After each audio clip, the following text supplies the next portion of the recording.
Now, for more on what we can expect at the G20 summit later this week, let's welcome Sung Won Sohn, Professor of Economics at California State University. Welcome, Professor.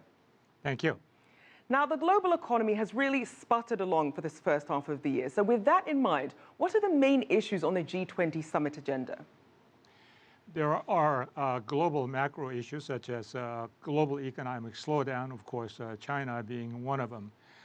Also, inflation and deflation. In some of the emerging market nations, inflation is still a problem. On the other hand, amongst the many developed nations such as Europe and Japan, deflation is a problem as well. On top of that, if you look at some regions, including Europe, for example, they have their own set of problems, from immigration to Brexit to terrorism and then the Italian banking crisis. So there are some regional issues as well as global economic issues as well. And as you mentioned, a range of problems there. So with that being said, how likely are we to see any sort of solutions then at the G20 summit? I don't think we should keep our expectations up very high. G20 was really never designed to come up with the solutions. I think this is an opportunity for the leaders of 20 nations to get together and talk about some of the issues and problems and go back home and hopefully we'll do something about it. But I don't think we should set our expectations up too high, because in the past, nothing really important came out of it, and we cannot really point to one thing which says that this was accomplished as a result of the G20 meeting. So people should really tailor their expectations. Now, one thing we should look at is also the location. It's being held in Hangzhou, China. How significant is it that this year's summit is being held in China? Well, I think it's very significant because China, we all know, is the second largest economy in the world.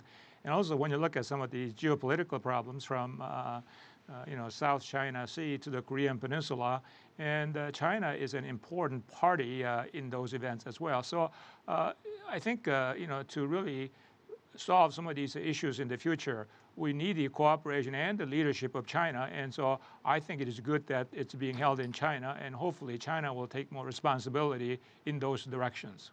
Now, you mentioned one of the issues, the South China Sea dispute. And on the one hand, you have these themes of growth and collaboration, but also attending this summit are some leaders who have very different views about what's happening in the South China Sea. Could that overshadow the event? I don't think so. Now, we've had many G20 meetings in the past, but the issue like South China Sea, that is a pretty thorny issue, especially as it relates to the host country, in this case, China. So my expectation is that they are going to kind of, put it on the back burner, and they will talk about some other issues, such as how to coordinate economic growth policies around the nation. So I don't think this will really spoil the party. So with that being said, can we expect China to set perhaps a different agenda than at previous G20s? It is, and the Premier Li has really pronounced a theme for China in this case, and they are talking about innovation around the world, including China, to spur economic growth. Inclusiveness. Not only are we talking about G20, but also emerging market nations as well. So we should all, help, poor countries, and then hopefully we can do better. Let's interconnect each other so that we can all work together, as well as invigorating the global economy. So these are the themes that China has talked about. So I'm hoping that China will exercise the leadership and move the world in this direction, which means that there are a number of things China can do.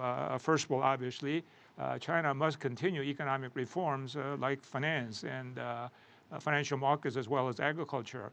Also, it must continue to spur economic growth at the expense of investments, and that this will help many emerging market nations, which can sell more to China. Right. And also, when you talk about the currency, it's vital and very important that the RMB be very stable.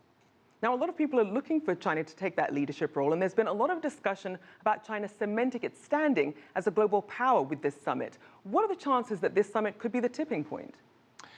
I don't think cement is the right word. China is already a global leader, and then I think the stature of China as a global leader, along with other nations, I think obviously that is increasing. So what China says carries a lot of weight, and also China can do or don't do a lot for the global economy and geopolitical situation. So clearly China's stature and the leadership and importance has and will continue to grow. And I think this G20 meeting will enhance its stature. Well, definitely lots of people will be watching there. Thank you so much. We'll have to leave it there. Professor Sung Won Sohn joining us from California State University.